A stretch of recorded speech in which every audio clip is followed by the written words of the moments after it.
Kanuni, klabu mgeni anaruhusiwa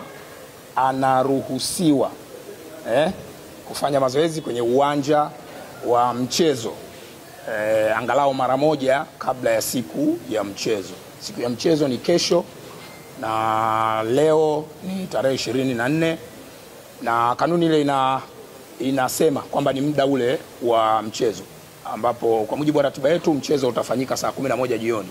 Kwa hiyo saa 11 jioni ya leo ndio muda wa kikanuni wa timu mgeni kufanya mazoezi kwenye uwanja wa Benjamin Mkapa. Lakini nimetumia neno wanaruhusiwa, halazimishi kwenda kufanya mazoezi. Baada ya hapa kuna kikao cha kitaalamu cha maandalizi ya mchezo.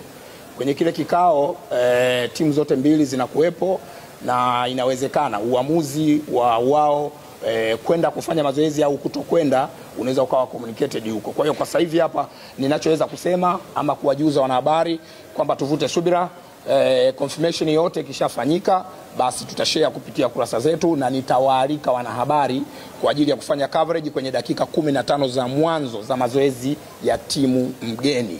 Hilo ni swali la kwanza.